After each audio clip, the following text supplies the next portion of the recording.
Hey everybody, welcome to Echoes of Color with Jeffery Morrison. Today I'm going to do a coloring chat, and we're working in color by numbers, mystery colors, jungle animals, and spoiler alert, I have learned that this is a capybara, so there you go. Lo and behold.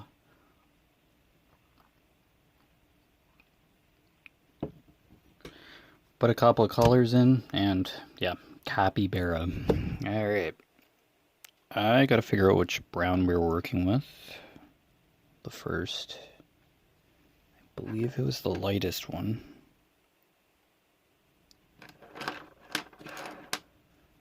Yeah, I think this is it. Okay, finish coloring in 5. So, there you go. Yeah, we have a few more 5s. I think it's just the capybara itself. So, there you go. Oh, well, let's keep coloring. No big deal. How's everybody's weekend so far? Hopefully everything's going well. Yep, this looks like the color we're using. Oh, excusez-moi. Okay. Yeah, nice sunny day. Had a little bit of a bonfire to clean some stuff up. We tidy up the house on Saturdays, even when I'm at work. I vacuum downstairs in the laundry room for my part of the cleaning. We have a robotic vacuum, an iRobot vacuum that my dad got for... He had a gift card or something a chunk ago. So there was an iRobot vacuum on sale, so he just bought that. And now that we have a cat, we have to empty it out a couple times. And it likes going over the same spot on the floor, so my dad has to kind of nudge it in a different direction so that the vast majority of the cat hair gets vacuumed up.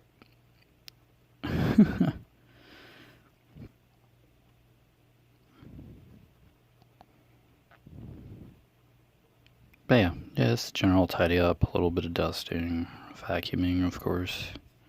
Yeah, it's the casual tidy up. We run the dishwasher like almost every day, so the dishes are done. We do the laundry daily. So yeah, it's a fairly efficient way to run the house. Yeah, it's a lot easier than doing like 3 or 4 loads of laundry at the end of the week or doing a whole bunch of dishes. We don't have that much dishes. And we use a lot of eggs quite a bit. Have a lot of animal fat, dairy. Yeah, so just easier to run the dishwasher every day. We bake a lot because my mom's keto, gluten-free, so we bake a lot. So we generally can get a lot of dishes in a day. Keto, gluten-free kind of thing. She's sensitive to wheat, so she has a wheat sensitivity, so that's how we switched. She doesn't eat sugar, white sugar, or consume it. Well, maybe a bit. I don't know. It's hard to say what doesn't have sugar in it 100% these days. But yeah, I still consume wheat and white sugar, like. But yeah, I eat the keto stuff too, the gluten-free stuff. Yeah, no big deal. Probably be better if I didn't eat the gluten and all that. It's kind of the whole point of the diet, to replace non-wheat flours with rice flours or coconut flour or whatever. Coconut starch or whatever it's called. Yeah, I don't know too much about the keto diet, but it's higher fat, no sugar. It gets rid of carbs or something too. Yeah, it's a couple of things, but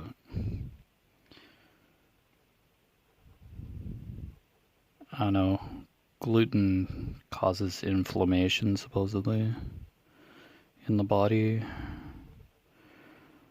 I don't know 100%. I know a medical professional, but yeah. If it helps people lose weight or makes them feel better if they've had fibromyalgia or something, it's just less inflammation or pain in the body.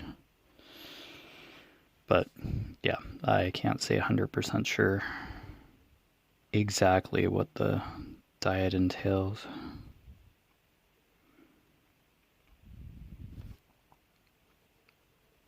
I myself could never get away from sugar, caffeine, or gluten. White sugar, yeah. That's a really hard one to get off of.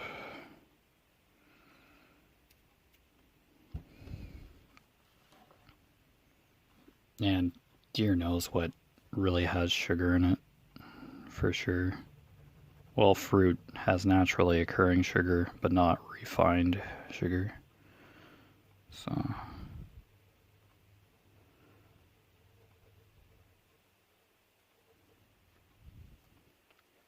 yeah, it's something you really got to research before you just dive in and do it.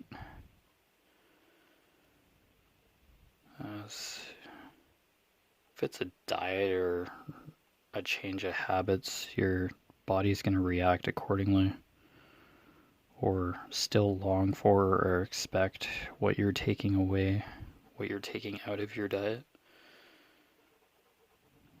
So you might react in a certain way.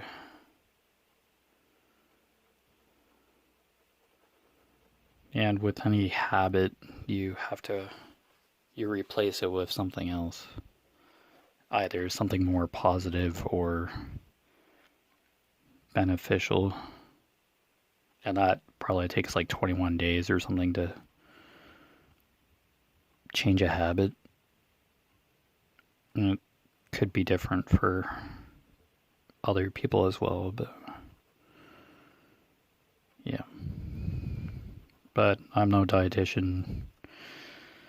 I can't tell anybody how to exercise or live in general.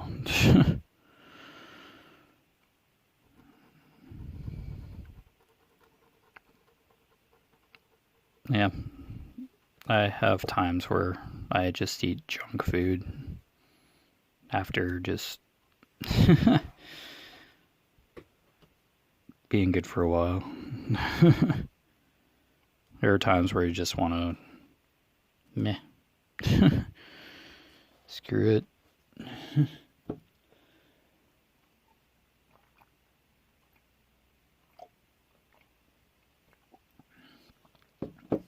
I grew up on cheese slices, Schneider's hot dogs. Yeah. Heating up hot dogs in the microwave or on the barbecue, hamburgers, bread. More tortillas now instead of bread, because once you open a bag of bread around here, it just molds. So tortillas hold up better, flour tortillas. Yeah, I don't think I'd ever be able to get away from white flour or gluten at all. It just not something that would happen for me.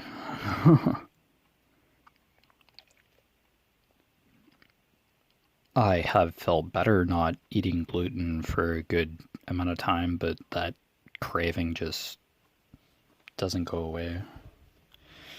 It's more widely available and easy to get, relatively.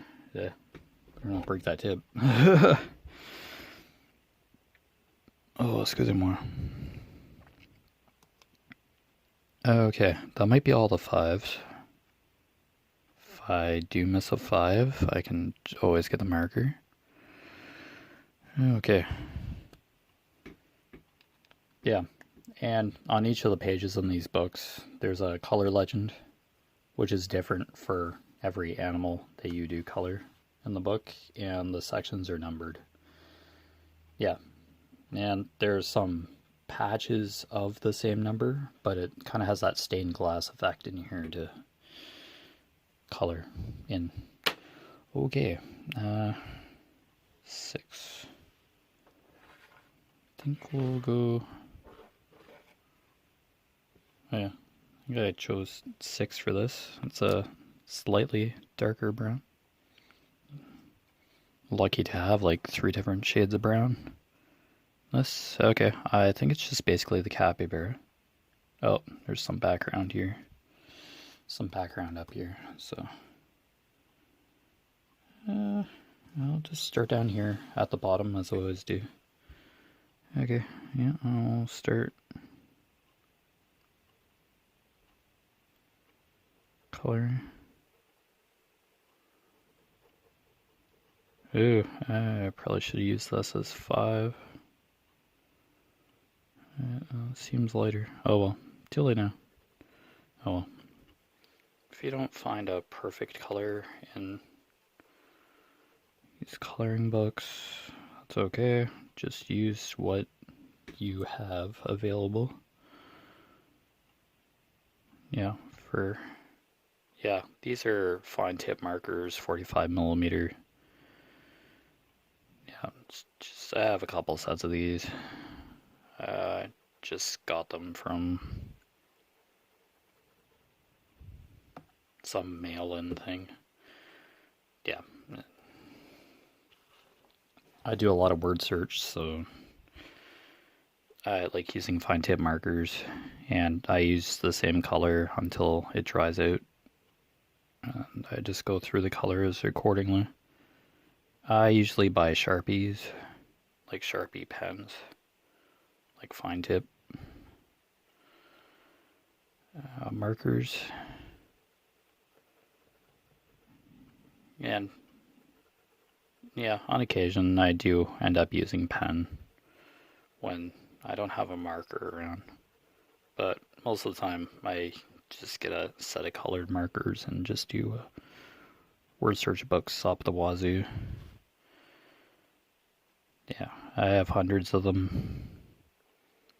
I will have word searches to do for years. Yeah.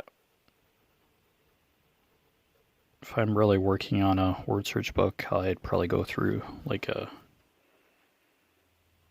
almost 1.5 a month. If I'm really doing a couple puzzles a day. Yeah, I just don't sit down and do one puzzle and close the book. I do quite a few. And the categories are fairly broad, so you can potentially learn different things. Okay, that's 6 as well.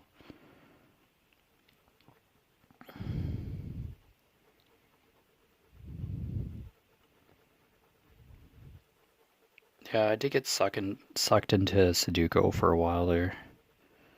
Just the easy puzzles.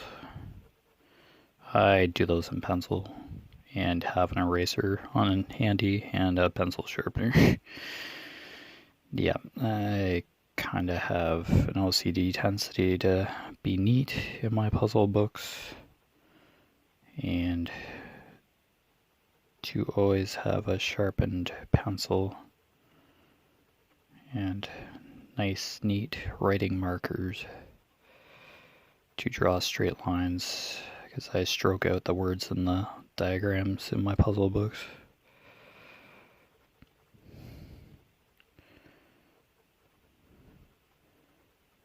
I don't know. Literally almost every break at my previous job, I don't really do word searches at my present job now. Yeah, it's just the way the breaks are, they're just so...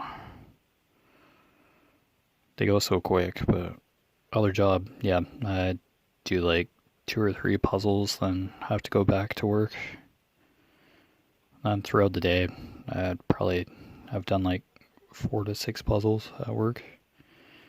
And if I finish a book, I usually have the next one in my bag, but not now. I usually just eat my lunch, drink a cup of coffee, and then just head back to work. It's a fairly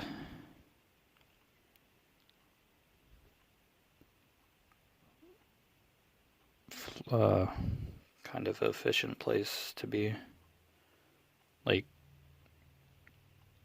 yeah, you can go for break whenever you want, within reason, and then, yeah, you just do your thing. It's nice. You're not like, they don't breathe down your neck the whole entire time that you're working. They have their own stuff to do, so they check on you every once in a while, but it's not a constant, hey, what are you doing? What are you doing now?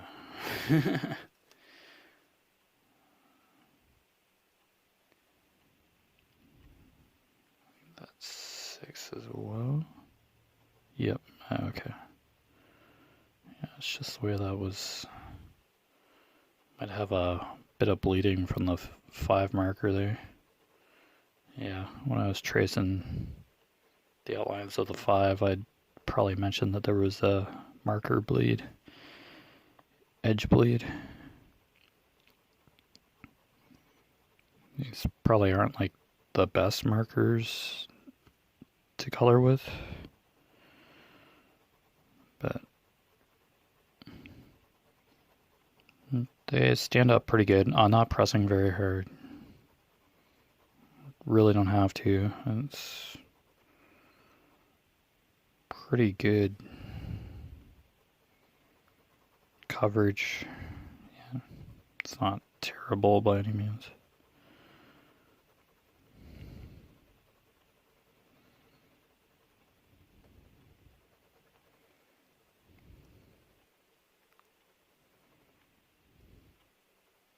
I don't think I ever posted a picture of the finished sea turtle. I'll have to do that. Thought I had, but I might have just posted it to Facebook, like just on my Facebook page there. That's probably what I ended up doing.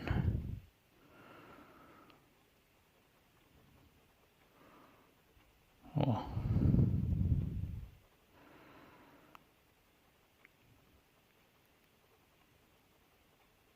I think somebody ended up naming the sea turtle Tina or something. Saw that post yesterday or last night.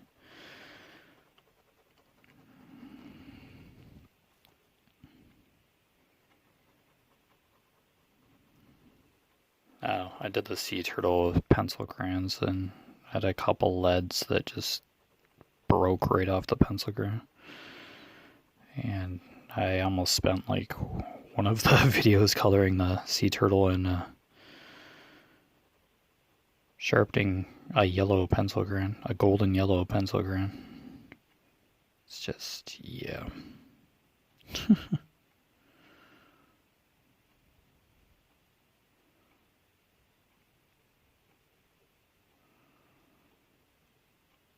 Oh well, different coloring mediums have their strengths and weaknesses for sure.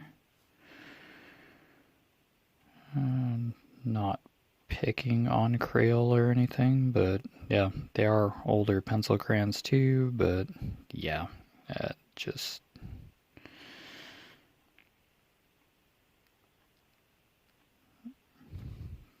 kinda aren't the most stable leads I've seen in pencil crayons. I think I've had Lotheren pencil crayons, a really fancy.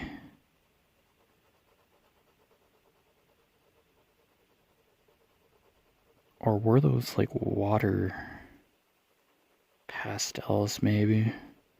They were like in a really flat tin, had a mountain on them.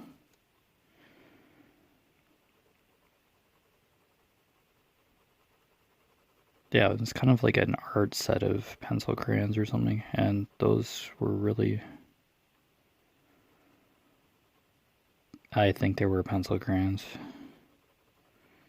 Yeah, those are really high quality. I think they're like were an upper echelon of quality pencil crayons, but get what you can get really for pencil crayons. You really don't need a fancy art set to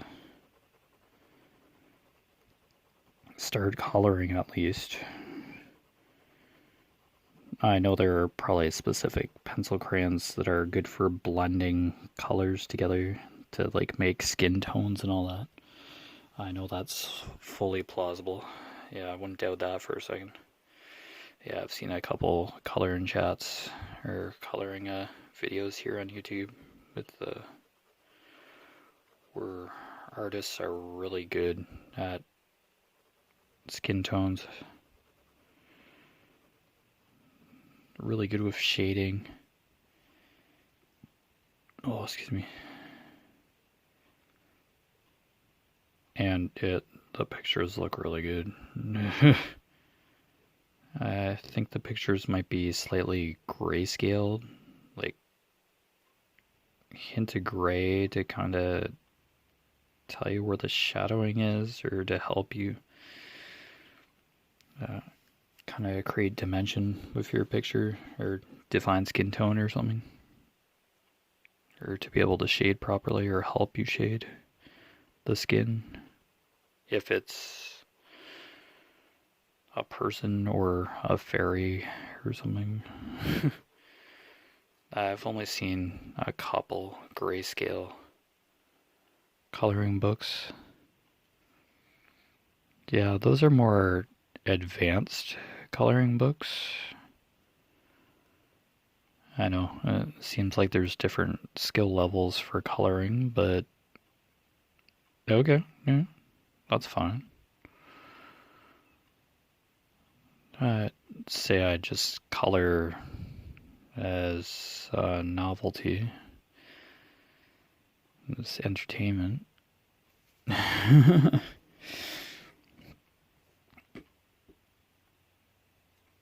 Yeah, let's not color in 7, shall we?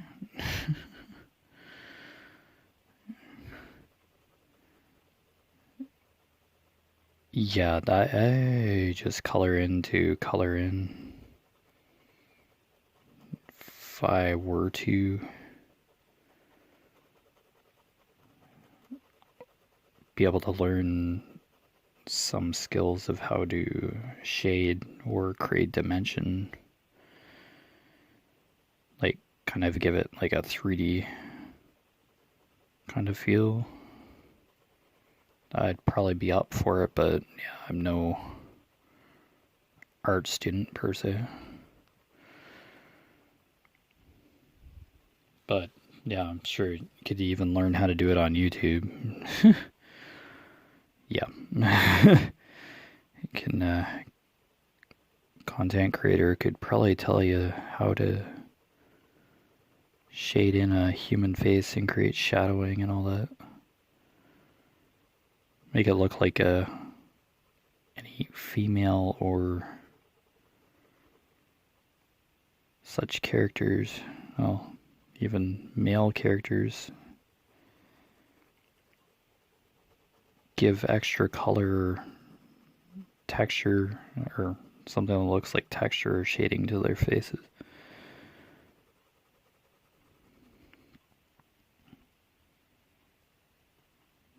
Could even be transgender out there.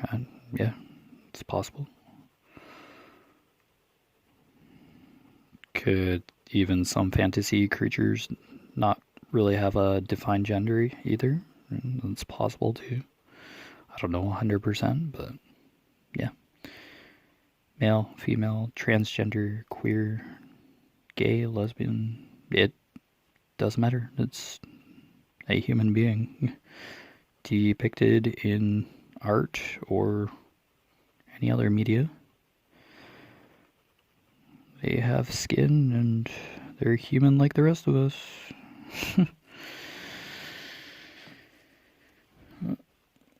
Should get defined the same. Do do do.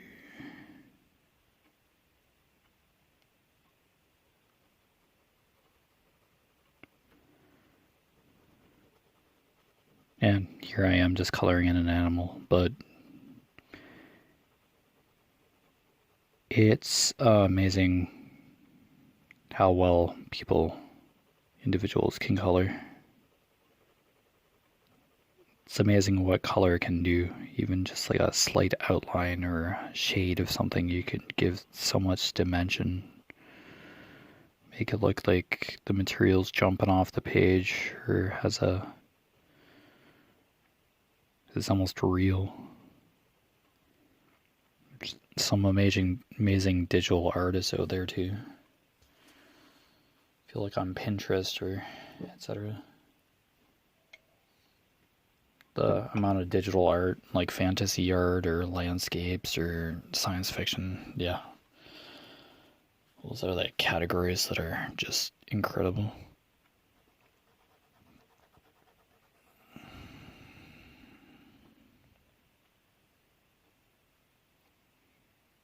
Okay, a good section of 6s here.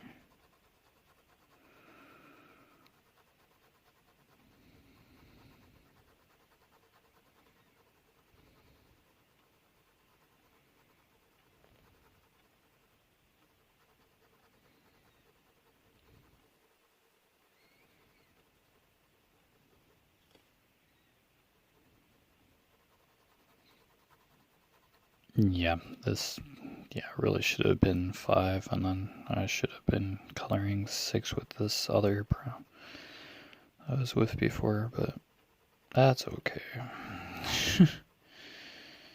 Like, can you really tell until you've colored in a bit?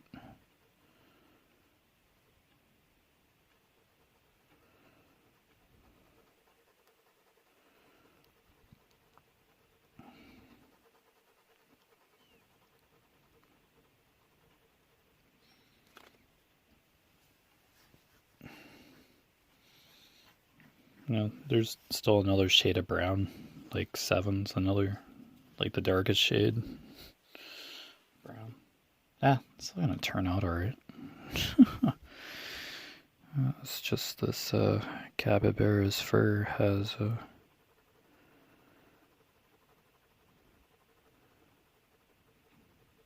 quite a bit going on. Okay, here's 7. Here, I'll just outline. Just helps me distinguish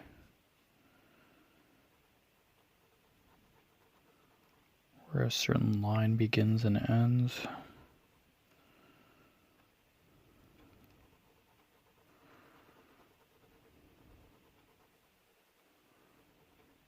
Yeah, because these sections can get pretty complex. Well, especially because I'm outlining large sections of smaller sections, which are numbered on here. So yeah, it'll look pretty cool.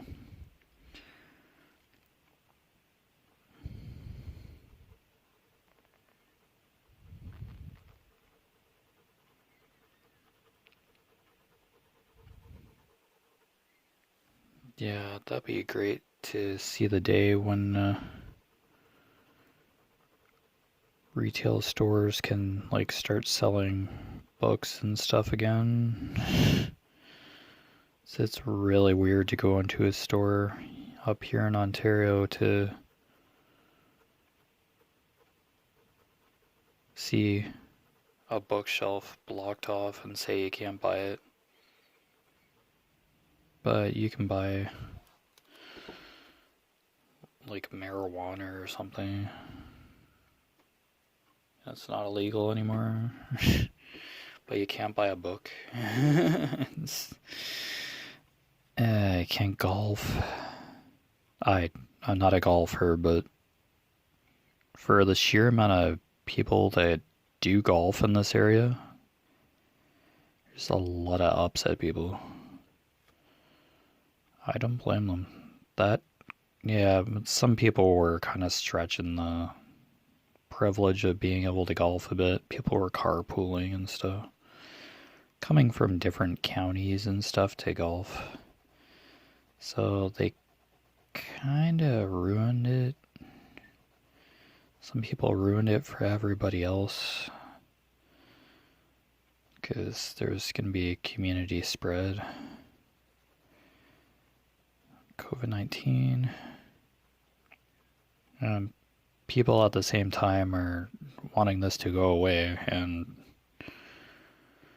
you can't be doing stupid stuff while wanting something to go away that's harmful to large groups of people or any people.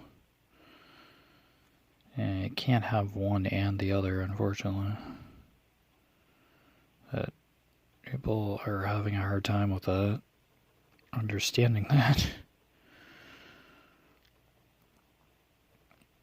And what I'm afraid of is a fourth wave, even if people are vaccinated, because the States is basically saying that, or so I've heard, that once you're vaccinated, you can have your mask off inside in some places, or when you're fully vaccinated or something. Some people haven't even received a vaccination of any sort. It's just asking for trouble. You don't do that in the middle of a pandemic, even if you're vaccinated. I'm sorry, but antibodies take a few weeks to kind of propagate in your body, like to build up your immunity to a virus. It's like they're basically saying once you're vaccinated, you don't have to wear a mask anymore. It's like the CDC saying this kind of stuff, Center for Disease Control. But yeah, I'm just shaking my head. It's like somebody's gonna take advantage of this, and they're not gonna be vaccinated, and they're gonna get infected, and this virus is just gonna probably mutate yet again. Somebody's doing something really out of hand. I just don't know.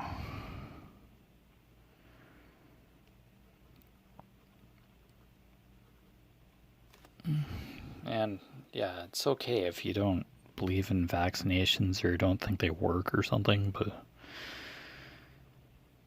yeah, just let people who want to get vaccinated. Don't be one who's complaining about it and then go get vaccinated if you don't believe in it. It's like just making this linger around even longer than, yeah. It's just gonna find a way to stay if people just keep messing around. That's just, yeah. And that just upsets people like so much more too. When is this over? It's when it wants to be over.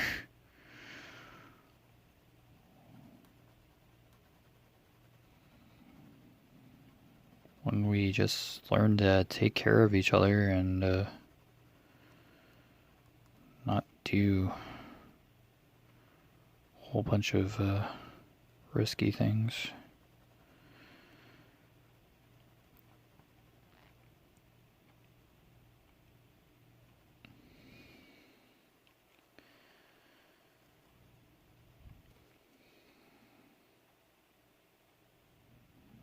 I don't know. The world itself is having enough problems gripping with the pandemic, and then there's other stuff going on. I've heard about the odd hurricane or something. The first hurricane of the season. It had an A name because they go through the alphabet every hurricane season, I heard. Yeah, so you don't hear as much about a hurricane. Hurricanes kicking up.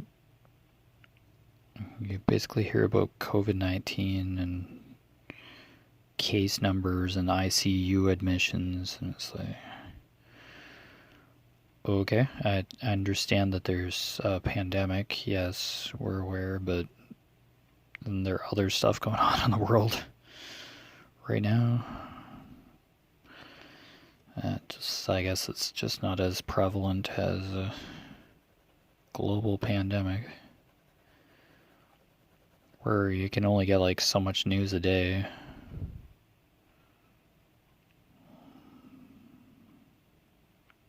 Like, sure, case numbers and deaths and all that.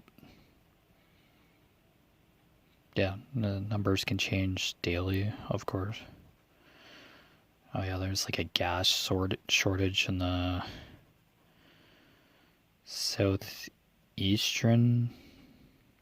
lower southeastern part of the states because of a pipeline, a hacking scandal or something. I don't know, security was breached or something in a pipeline system. So people are hoarding gas in like plastic bag. Oh, it's just the heck. Panic buying, in other words. It's kind of like toilet paper. Kick of COVID-19. Oh, we're going to run out of toilet paper. Like, what? I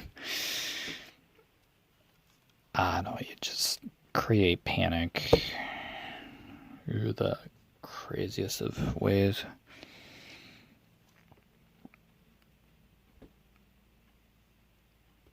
Yeah, I think people are set off enough just by having to wear a mask all the time, staying inside, and your kids are at home on their computer like 8 hours in a school day for distance learning, but at least they're getting an education. But people, government officials are going on about that too. It's like, in class is so much better, but it's not safe to do right now, so it's like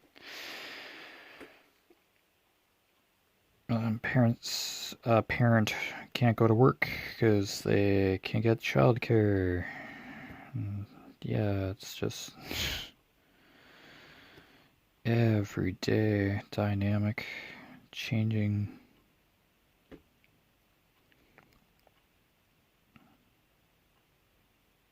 Yeah, that's gotta be a pain. Like, yeah, some people that have an office job or a desk job, yeah, they can work from like almost anywhere that has Wi-Fi. Great, but not vast groups of people. I had to physically go to work, so do grocery store staff and doctors and nurses and paramedics, fire.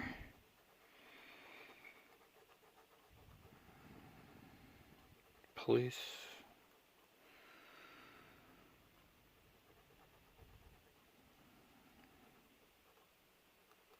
Yeah, it's just ridiculous.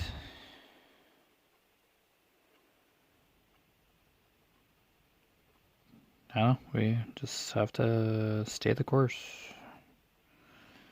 Even if it's like the most tedious thing to do. But there have been epidemics in the past. I don't think they've ever made it to pandemics. Because pandemic is worldwide. I'll just slant in the word epidemic. Spanish flu and stuff. Sure, a lot of people died, but our medical knowledge is a little bit better than what was back then. We know a lot more than we did now. Well, I guess we're still trying to figure out COVID, but its detrimental effects on the body. But I think it's different for a lot of people, like the effects. It just basically attacks a weakness in your body and exploits it. That's how the virus flourishes. So, the virus just wants to survive. That's its behavior. That's any virus's behavior. It just wants to spread, reproduce, find a host, replicate again and again.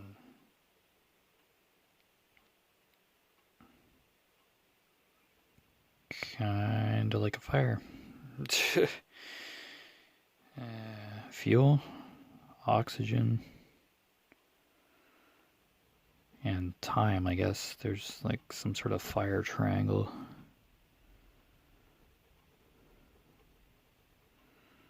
Yeah, fuel, oxygen, time, or something. Yeah, it's just like that. Mold.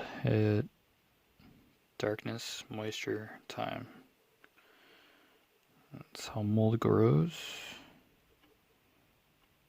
Yeah, so just like the loaf of bread. Open it. Open the bag. Introducing... Yeah, moisture fluctuates. It's probably sitting in sunlight. Or you take it out for a few minutes. Sun shines on it. Temperature fluctuates in the bag. And you put it, I don't know, maybe in like a bread cupboard. Like a kind of a dark place. And yeah, within a couple days you have green bread or a corner of mold on a slice and you're gagging at the sight of the mold in the bag. So, moisture, time, darkness. I hate throwing away spoiled food. Like, what a waste, man. But yeah, and it's usually after you like open the bag. The loaf of bread. It's classic in the summer. At least around here in Ontario. Yeah, we used to just get bread, like white bread or whatever.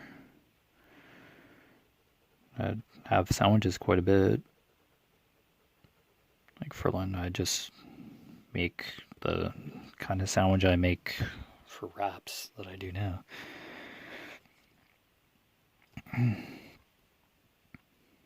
But yeah. Yeah, it happens. Bread is softer than that of a tortilla.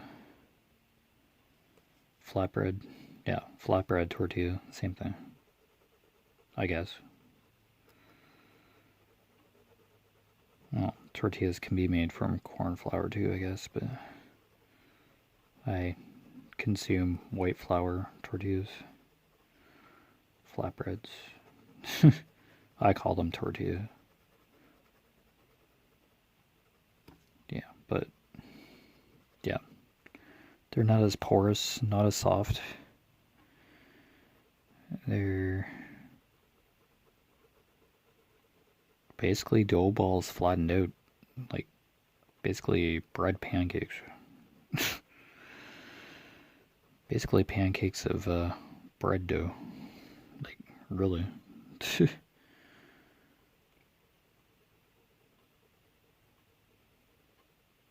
They can still mold, yes, but it doesn't take as long. Or it takes longer for tortillas to spoil. Have to be really consistently warm temperature and, yeah, moisture as well. Yeah. They do spoil too. Yeah, tortillas. They do.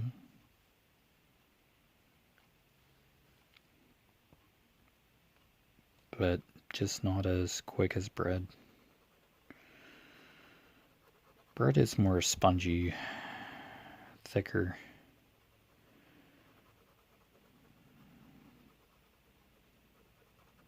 Air can flow through a slice of bread a lot easier than that of a tortilla.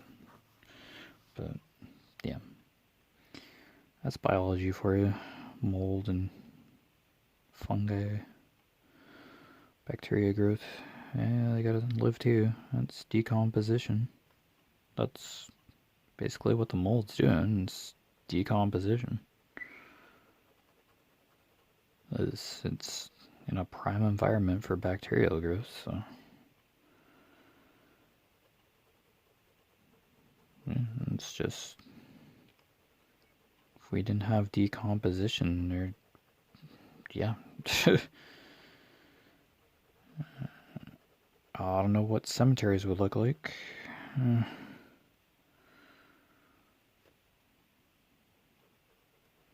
don't know what the landscape would look like. Predators, like just bones with just flesh still on them after an animal's had a meal. Like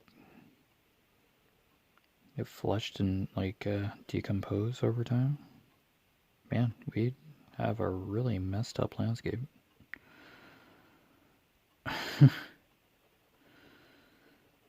Well, if we didn't have birds of prey or carnivores, I'm sure we'd have like an overabundant population of plant eaters, and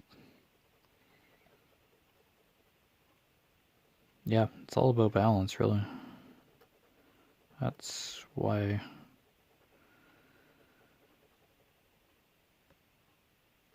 a number of human beings eat animals, cow, etc. And yeah, there are vegetarians out there and they eat plants. Yeah, non-meat, etc., etc. Not picking on anybody. Just yeah, we need both plants and animals.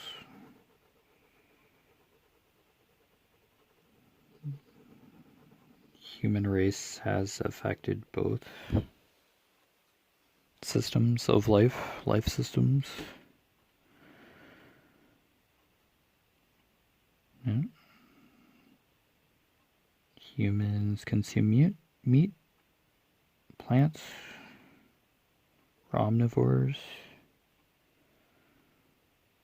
For the most part, as a generality, we can be just vegetarian or vegan. Yep. That's fine, but we consume both plant matter and meat. So, plant and animal.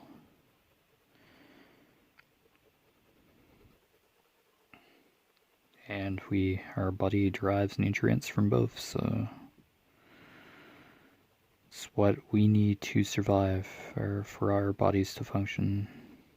We're just created that way. It's the conception of human life, or animal life in general.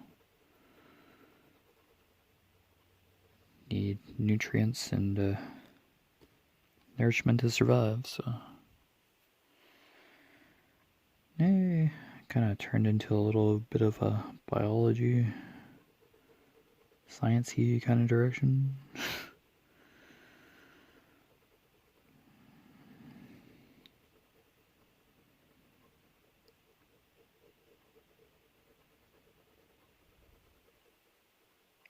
I don't know.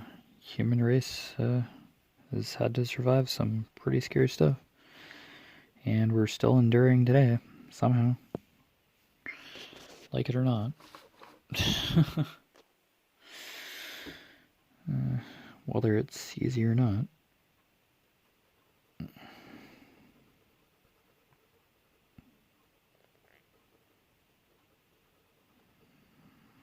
Naturally, we'll have population growths and declines in population, aging and stuff. It's normal. Normal life cycle.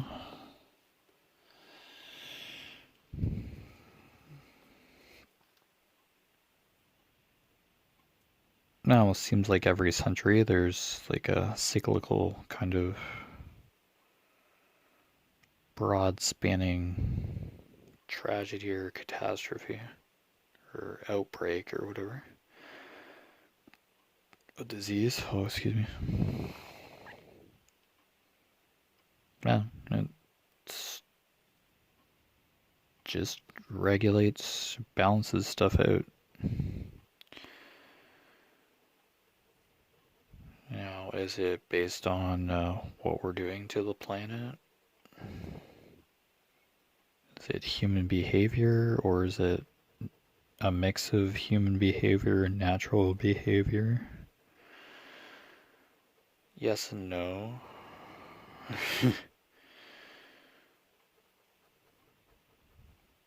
Certainly, if you do something to an environment, alter it in a way, it has to adjust in order to survive, or something does die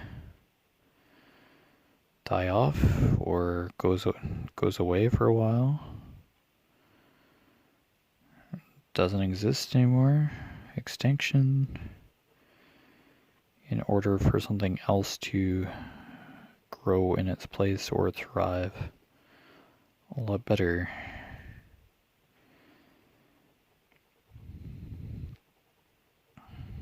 Survival of the fittest in some terms.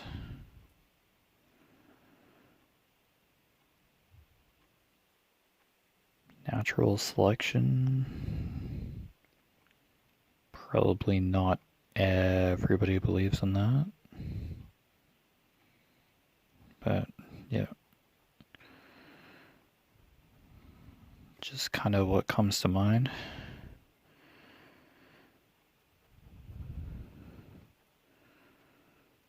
Human beings have had to adapt, animals have had to adapt, even plants have had to adapt to environmental changes. Yeah, it's just part of life. Yeah. And over countless generations, that adaptation has changed the appearance or functionality of certain animals, people, places, things.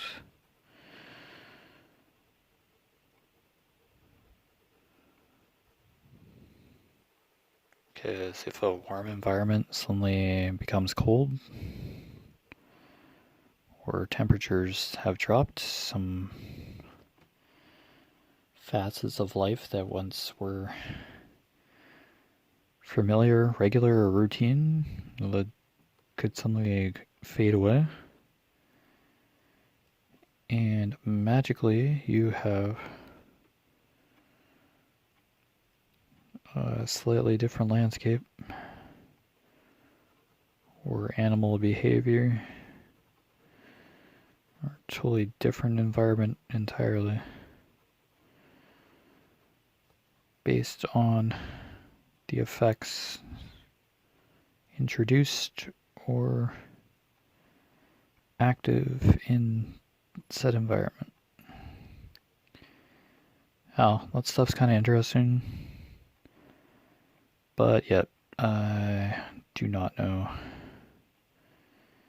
everything there is to know about ecology, etc. It is an interesting subject, but complex as well. Now, depends on how you look at it too, but yeah, it's a fairly broad subject.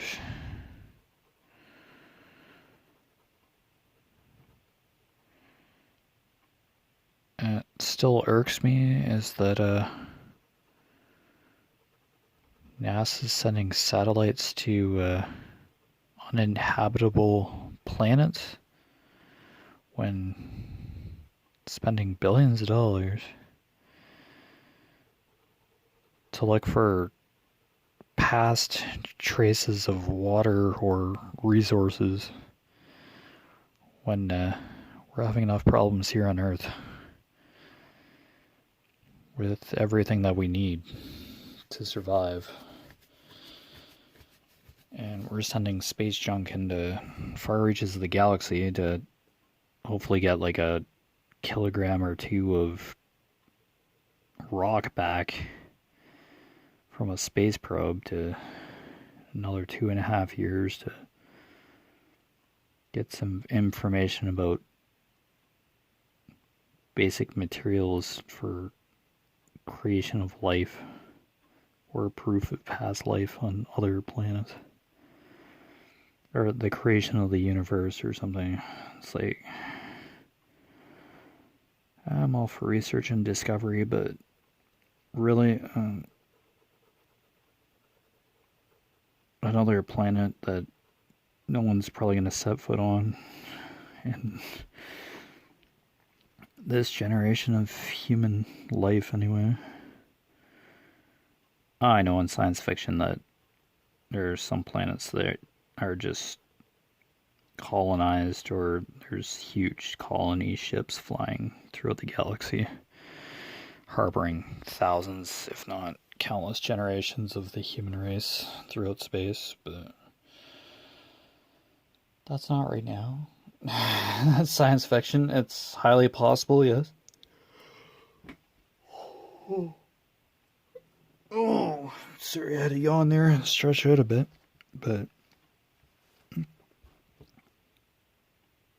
science fiction can be loosely based on certain facts and then built upon by the imagination of the author or the writer. Makes sense, yeah. There's some foundation of science to it, but it's not. Yeah. Basically, it's fascinating and kind of edges into the belief factor or the realism factor.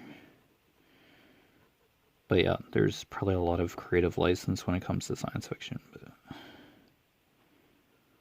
yeah, there are some pretty true theories in science fiction, don't get me wrong. Probably a lot of plausible science for sure, but yeah. A lot of it, probably creative license. Like quantum theory, string theory, that is out there, yes, of course. I'm not going to deny that.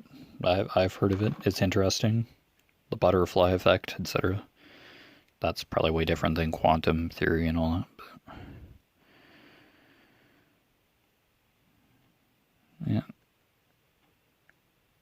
I kind of have mixed beliefs between religion and science. It's knowledge, two different variations of knowledge, but yeah. Everybody believes in something different, and that's fine too. He has different beliefs or opinions, and that's great. I do too. Yeah, but yeah, I'm gonna dig into that kind of stuff. But yeah, as long as there's some sort of an answer for an individual out there, that's great. Yeah, and it's good to have like some foundation of knowledge and understanding that individually people will accept or be like, okay, there's an answer for that. We as a whole human race don't have all the answers, but yeah, we do want answers to everything. We want to know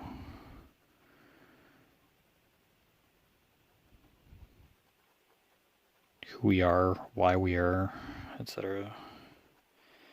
And we're probably going to be pursuing that for like the rest of the time. So, yeah.